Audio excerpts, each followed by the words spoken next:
GMA News, 13th of March 2024, regarding China's proposals, Marcos stated that no nation acknowledges the phony 10-line.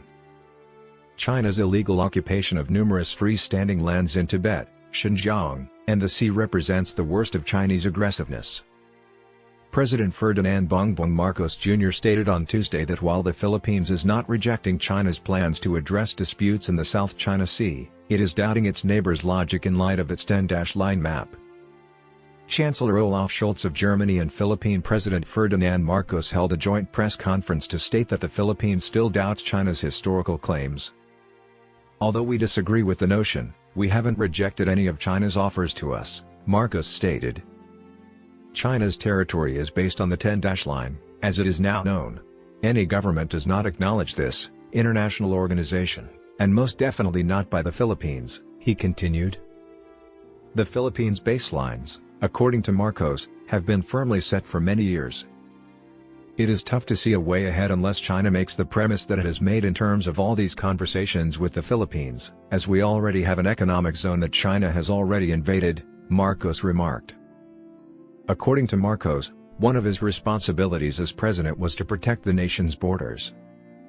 The first article of the Philippine Constitution describes and defines the Philippines' territorial area, marine area, and land-based territory. Marcos said we would keep defending it because it was my responsibility, and I had no other option. According to the Department of Foreign Affairs, a few of China's ideas regarding the South China Sea were found to be somewhat workable, but many of them went against the interests of the Philippines. The DFA revealed that it had received multiple concept papers on maritime-related ideas from China earlier in the year. It stated that any arrangement with a foreign government should be in the best interests of both parties. The DFA said in a statement that many of the remaining Chinese ideas were found to be against our national interests after a thorough investigation, review, and deliberation within the Philippine government. A small number of the plans were thought to be relatively feasible. In response to the DFA announcement, Chinese Foreign Ministry spokesperson Wang Wenbin declared that China has indisputable sovereignty over Nanhai. In the South China Sea, China and the Philippines do not have any territorial issues. He added that China has provided suggestions to the Philippines on handling the maritime situation and implementing maritime cooperation, drawing on its bilateral relationship with the Philippines and peace and stability in the South China Sea. China's readiness to resolve disagreements through dialogue and discussion demonstrates its genuineness and goodwill. Unfortunately, the Philippines has not addressed most of the date requests and has repeatedly violated and provoked maritime laws.